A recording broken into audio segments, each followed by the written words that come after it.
नमस्कार दोस्तों, कैसे हैं आप लोग। स्वागत है आपका इस यूट्यूब चैनल पर। दोस्तों हम लोग पढ़ रहे थे यूपी SSC PET के लिए इंडियन पॉलिटी, और आज हम लोग पढ़ने वाले हैं संविधान सभा का गठन। देखिए, संविधान सभा की मांग वगैरह हो चुकी है, उसकी मांग जो है रख ली गई है, ठीक है, कैबिनेट मिशन के द्वारा। उसके बाद हम लोग फिर संविधान सभा का गठन किया जा रहा है। इसके लिए क्या क्या चीज़ें होती हैं आज हम लोग पढ़ेंगे। तो चैनल पर जो लोग नए हैं वो कृपया सब्सक्राइब कर ले, बेल आइकन वाला, जिससे आपको वीडियो का नोटिफिकेशन बराबर मिलता रहे। अपने साथियों के साथ भी इस वीडियो को खूब ढेर सारा शेयर करें। तो यहाँ पर लिखा है कि संविधान सभा का गठन, तो संविधान बनने जा रहा है, फाइनली संविधान बनने जा रहा है इतने सालों बाद। तो इसके बारे में कुछ बातें तो इम्पोर्टेंट होंगी ही। तो देखिए, संविधान सभा के गठन के लिए सदस्यों की संख्या कितनी थी? 389। पहला क्वेश्चन बनेगा, सदस्यों की संख्या क्या थी? 389 सदस्यों की संख्या थी। इसमें क्या था कि आधार क्या था कि जो जनसंख्या है 10 लाख जनसंख्या पर एक सीट थी, प्रति 10 लाख जनसंख्या पर एक सीट थी, जिसमें इसको 3 भागों में विभाजित किया गया था सीटों को, ठीक है। देखिए, सामान्य, मुस्लिम और सिख में तो 389 सीटें थी यहाँ पर, है ना। इसमें 296 तो इनमें बटी हुई थी, और बची 93 जो सीटें थी वो देसी रियासतों की थी, इनको मनोनीत करना था। देखिए, देसी रियासतें 500 से ज़्यादा थी, लेकिन क्या हुआ था कि इन लोगों ने एक गुट बना लिया था, तो उनके हिसाब से सीटों का आवंटन किया गया था, ठीक है। तो 93 मतलब सीटें दी गई थी इनको कि आप अपना प्रतिनिधि भेजिए, और यहाँ पर मनोनीत करने की बात हुई थी, इनके लिए चुनाव नहीं होना था। तो आपको ध्यान रखना है सारी बातें जो मैं बता रहा हूँ, ठीक है। इससे क्वेश्चन बनेंगे तो आप लोग कर ले जाएंगे पेपर में। 296 सीटें थी। इसमें सामान्य वर्ग के लिए 213, मुस्लिम के लिए अलग से 79 यानी 79 सीटें थीं, और सिख के लिए 4 सीटें थीं। सिख के लिए 4 सीटें थी। इसमें देखिए, अब यहाँ पर देखिए कि जो 292 सीटें हैं यहाँ पर, जहाँ पर देखिए 292 जो सीटें थीं, ये किसके लिए थी? काला लग रहा, ये अच्छा नहीं लग रहा। देखो, जो 292 सीटें थीं ये थी, मतलब इसमें ये 296 जो दिखा रहे हैं, इसमें 292 जो सीटें थीं ये थी प्रांतों के लिए। जो 11 प्रांत बनाए थे 1935 में, प्रांत बनाए गए थे, ठीक है। तो 11 प्रांतों के लिए ये 292 सीटें थी, और बचे 4 जो सीटें थी वो किसके लिए थी? देखिए, दिल्ली के लिए, ठीक है। ये चीफ कमिश्नर यानी ये क्या बोल सकते हैं, केंद्र शासित प्रदेश, ठीक है। जो बची हुई 4 सीटें थी वो किसके लिए थी? एक तो दिल्ली के लिए थी, कुर्ग, ठीक है, यहाँ पर लिख लो, यहाँ पर लिख लो दिल्ली, ठीक है, और कुर्ग, और बलूचिस्तान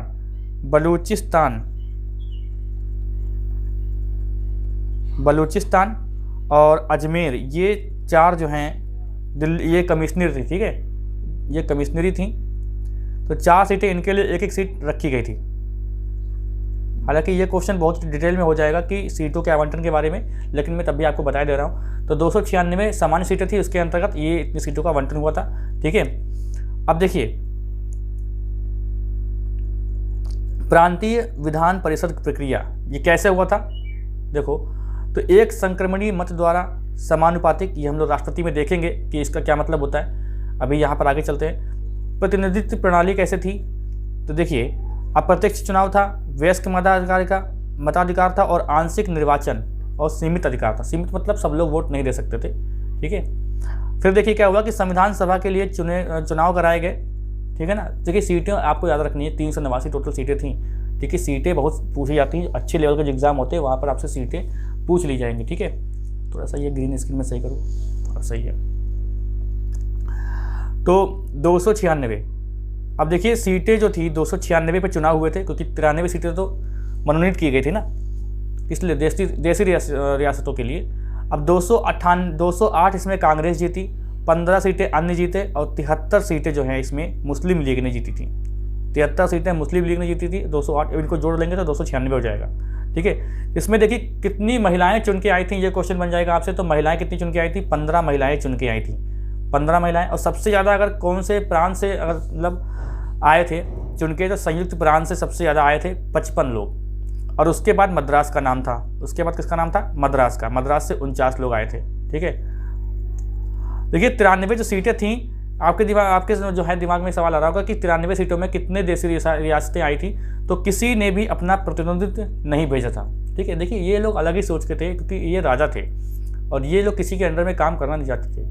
तो फिर क्या हुआ कि देखिए, फिर बाद में अपने जो है प्रतिनिधि भेजे भी थे, लेकिन एक जो है रियासत ऐसी भी थी जिन्होंने अपना कभी प्रतिनिधि नहीं भेजा, तो उनका नाम था हैदराबाद। ठीक है, हैदराबाद जो रियासत थी वो अपना प्रतिनिधि कभी भी नहीं भेजा, ठीक है ना। आगे देखते हैं।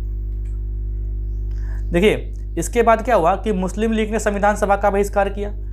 ठीक है, हुआ ये क्योंकि इनको सिर्फ और सिर्फ पाकिस्तान से मतलब था, इनको पाकिस्तान चाहिए था। बोले थे मुझे ये सब झमेला में ना डालो, हमें चाहिए पाकिस्तान, बाकी अपना ये सब किनारे रखो, संविधान सभा ये सब गठन वगैरह हमें इससे मतलब नहीं है, क्योंकि हमें जब रहना ही नहीं है यहाँ पर तो हमें इससे क्या मतलब है। तो इनको चाहिए था पाकिस्तान, नहीं मिला तो 16 अगस्त 1946 को सीधी कार्यवाही दिवस मनाया गया। ठीक है, डायरेक्ट एक्शन डे, तो सीधी कार्यवाही दिवस मनाया गया 16 अगस्त 1946 को मनाया गया। काफ़ी दंगे फसाद वगैरह हुए, लेकिन इन सब का परिणाम क्या हुआ कि संविधान सभा का फाइनली गठन हो ही गया। ठीक है, ये सब चलते रहे, ये सब चलता रहा और संविधान सभा का गठन हो ही गया। तो यहाँ पर देखो क्या लिखा है कि संविधान सभा की कार्यप्रणाली। तो अब यहाँ से क्वेश्चन बहुत ज़्यादा बनते हैं आपके पेपर में कि संविधान सभा की पहली बैठक कब हुई। अब जब संविधान सभा का गठन हो चुका है, अब इसकी बैठक होने वाली है, तो पहली बैठक इसकी कब हुई थी। तो पहली बैठक हुई थी 9 दिसंबर 1946 को।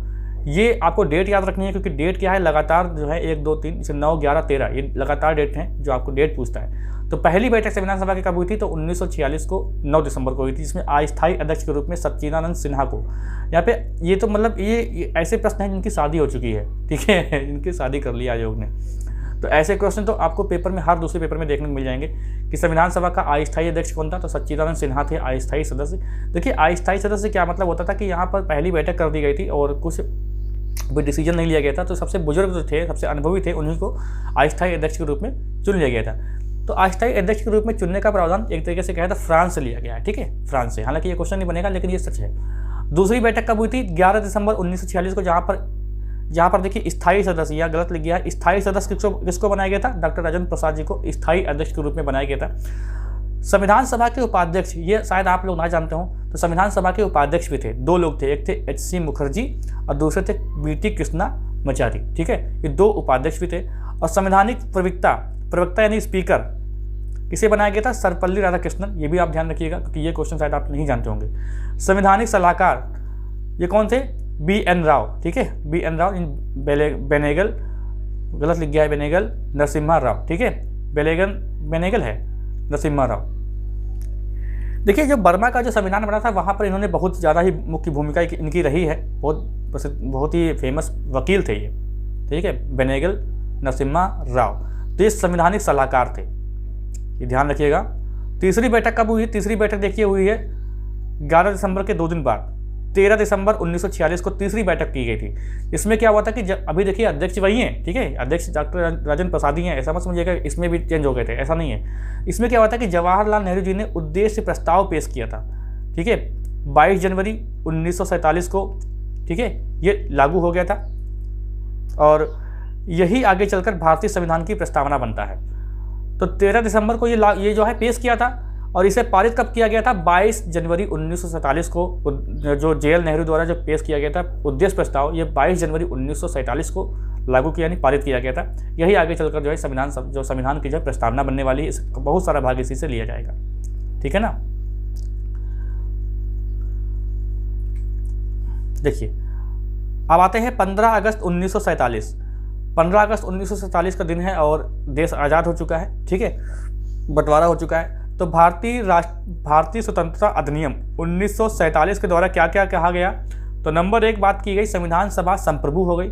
संप्रभु तो होना बहुत ज़रूरी था, ये बात तो बहुत ज़रूरी है। संप्रभु बहुत ही इंपॉर्टेंट सब्जेक्ट ये शब्द है, क्योंकि इसी का मतलब है कि हम लोग क्या है आज़ाद हुए थे। क्योंकि अब कोई हस्तक्षेप हमारे मामले में नहीं करेगा, चाहे आंतरिक मामला हो हमसे रिलेटेड या बाहर मामला हो, इससे मतलब कोई नहीं, हम लोग अपना मामला खुद देखेंगे, किसी का हस्तक्षेप नहीं होगा। तो संप्रभु जो ये शब्द था ये काफ़ी इंपॉर्टेंट रोल निभाया था। ठीक है, ये तो बहुत ज़रूरी होना था।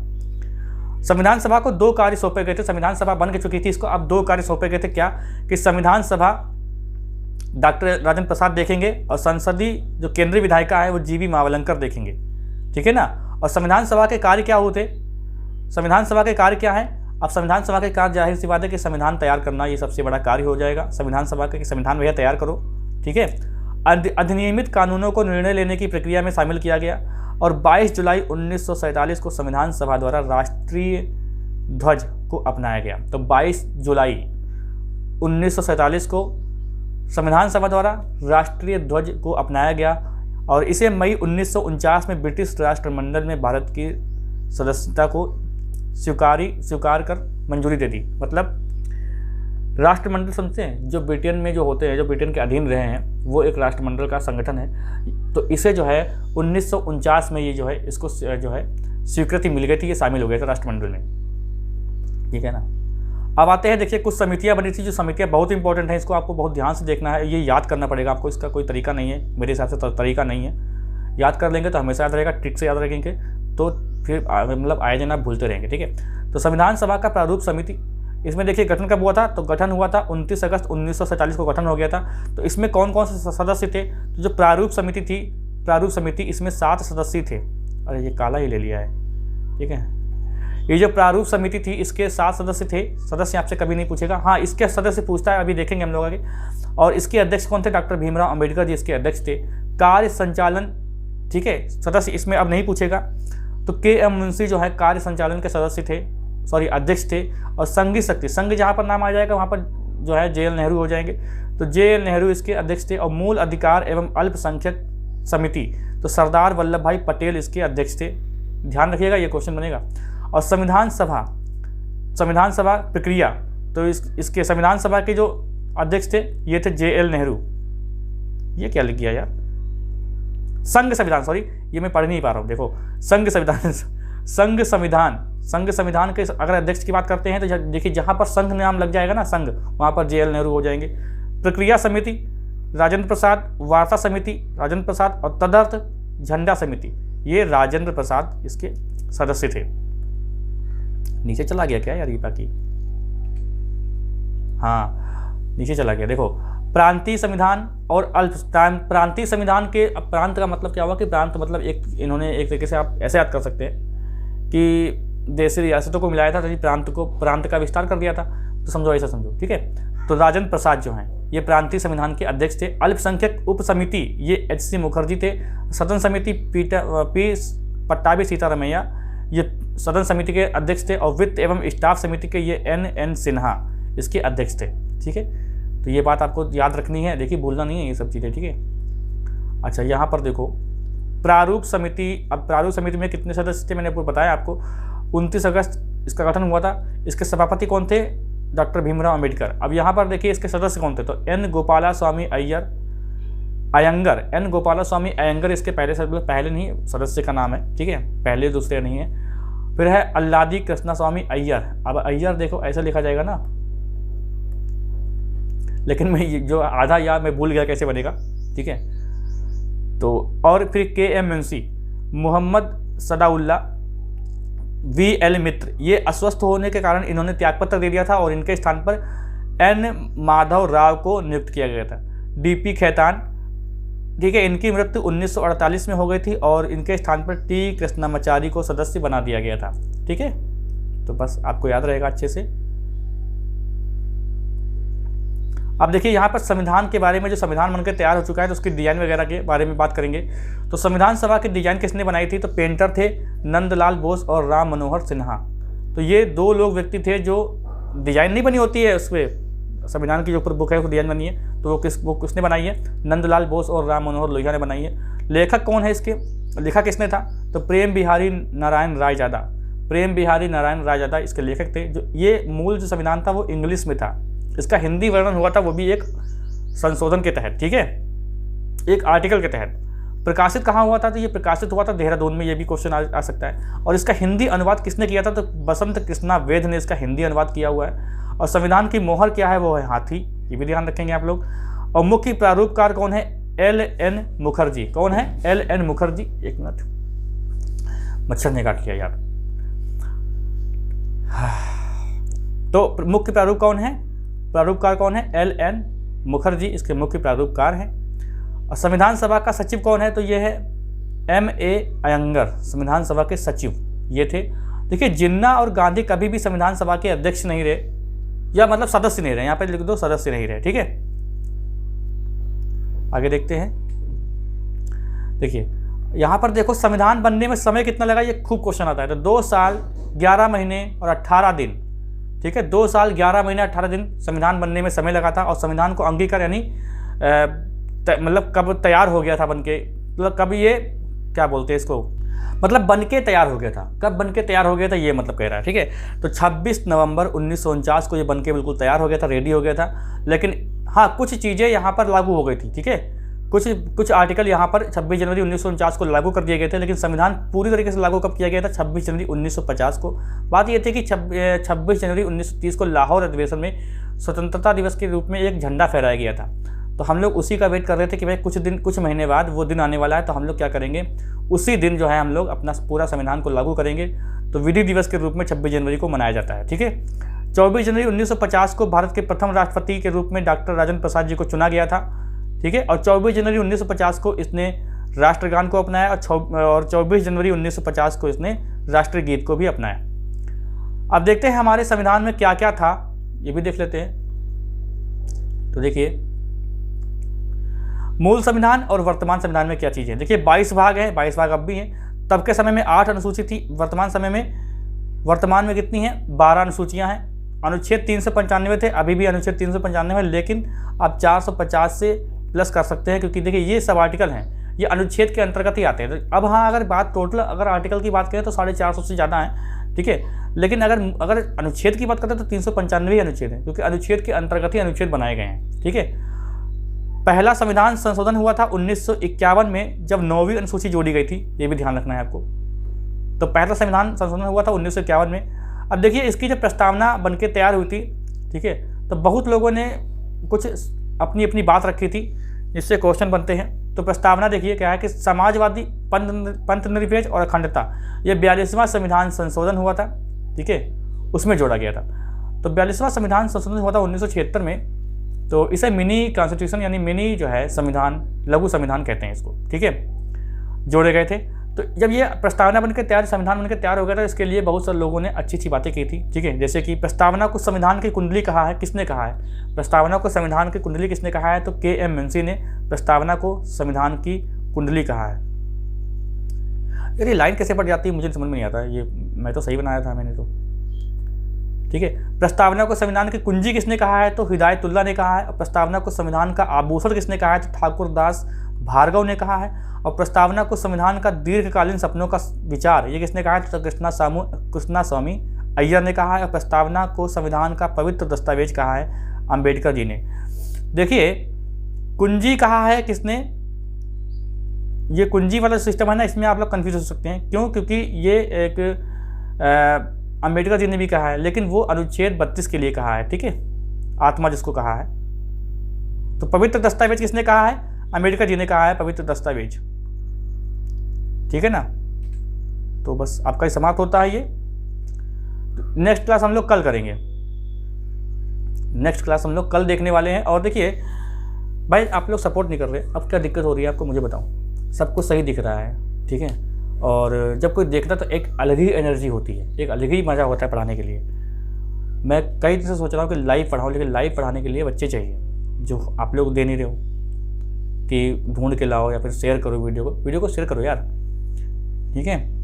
तो कोई डाउट अगर किसी चीज़ पे हो तो आप लोग कमेंट करके पूछ सकते हैं। बाकी जो मैं पॉलिटी पढ़ा रहा हूँ आप उसको पढ़ लेंगे तो पीईटी में कोई भी क्वेश्चन बाहर नहीं जाएगा, ये आप मेरी गारंटी समझिए, ठीक है। और हिस्ट्री चल रही है, हिस्ट्री को भी देखते रहिए, हिस्ट्री भी बहुत अच्छे से पढ़ाई जा रही है, हर चीज़ आपको बहुत ही बारीक से पढ़ाई जा रही है। जो भी क्वेश्चन बनेंगे वो सारे क्वेश्चन हम लोग डिस्कस कर रहे हैं, ठीक है। तो चैनल को सब्सक्राइब कर ले, नहीं किया है तो बेल आइकन दबाइए जिससे आपको वीडियो का नोटिफिकेशन मिलता रहे, और वीडियो को लाइक कर दीजिए और अच्छी कमेंट छोड़ दीजिए। मिलते हैं हम लोग अगली क्लास में।